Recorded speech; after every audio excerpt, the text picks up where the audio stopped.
Hello guys, blessed afternoon po sa inyo lahat. Andito ulit tayo sa property.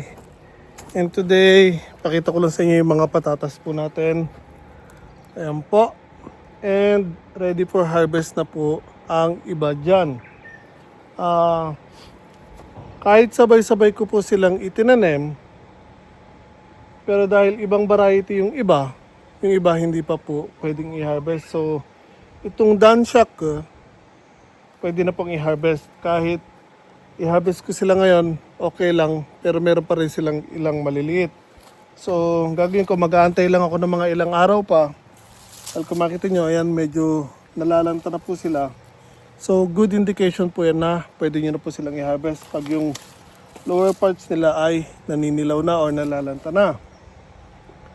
So, again, dahil meron pang mga maliliit, pwede ko silang patagalin pa ng ilang araw para lumaki pa po sila. Baliktarin ko lang camera guys para mas makita nyo ang sinasabi ko. So again guys, ayun po yung mga patatas natin. And ito po ang sinasabi ko. Yung lower part niya, nag-start na pong manilaw. And kung makita nyo, medyo nagdapaan na yung mga patatas natin. Ayan po, mga nag-start na po silang malanta. So, kaya ko pa rin siyang patagalin ng ilang araw.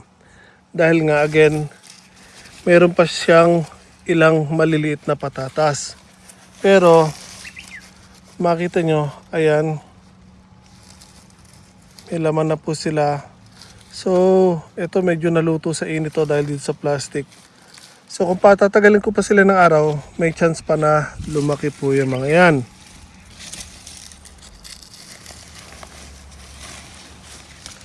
And ito, yan ang sinasabi ko, mayroon po silang maliliit.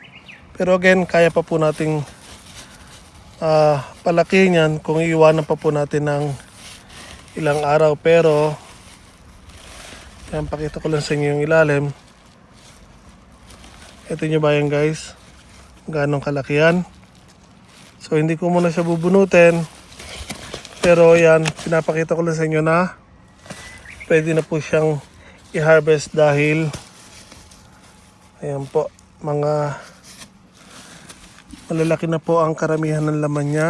Although mayroon pang maliliit. So, pag pinagtagal ko pa siya ng ilang araw, lalaki pa po ang mga iyan. So, antay lang tayo ng mga ilang araw pa guys. Okay, so yan po, nakakita nyo ang itsura ng mga laman ng patatas ko. So, ang hindi pa natin pwedeng i-harvest ay yung red moon. So kung nakita nyo yung sa gitna kulay violet yung bulaklak, yun po yung mga red moon, yung pula ang balat pero dilaw ang laman.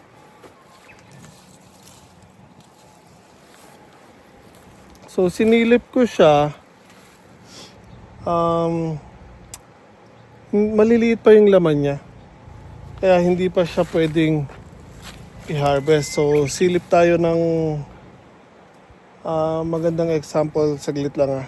So basta again yung Danshock ko, pwede na nating i-harvest. Yung red moon hindi pa. Tapos meron tayong ilan ditong purple potatoes na although pwede nang i-harvest, medyo maliliit nga lang kasi hinabol lang natin sila. So, ito, kung makita nyo, lanta na siya, ninilaw na. So, medyo maliliit pa yung laman niya ito.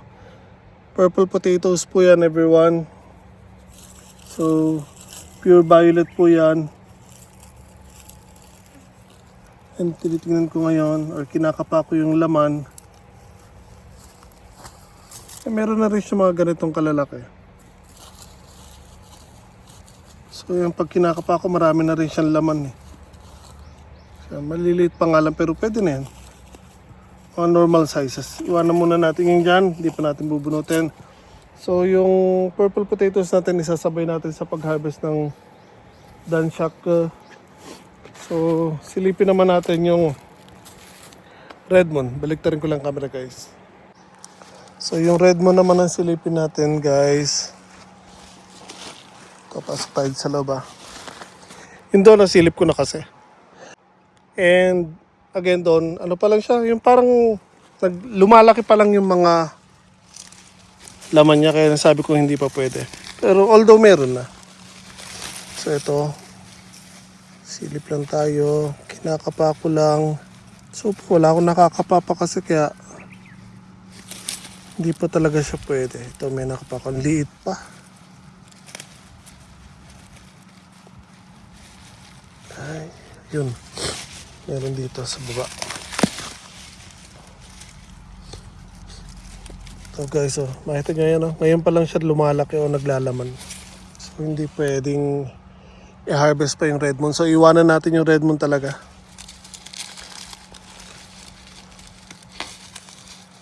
Wala akong makapa ng medyo malaki. Ito, meron dito. Dito may nakapa ako ganitong kalaki guys. So karamihan wala pa.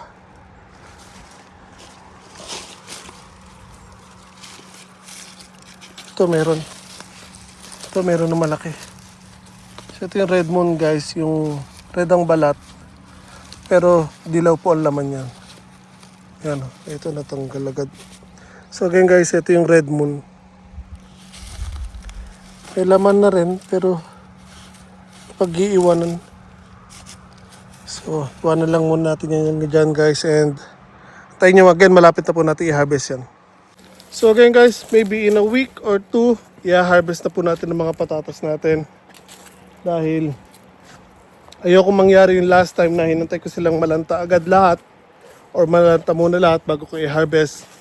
Ang dami sa kanila, nagputukan. So, iwasan ko mangyari yun dahil ngayon ang gaganda na ng patatas natin. So, most likely this week, i-harvest ko na tong dansha ko. Tapos unti-untiin ko yung iba, kaya abangan niyo yan guys. Ingat tayo palagi.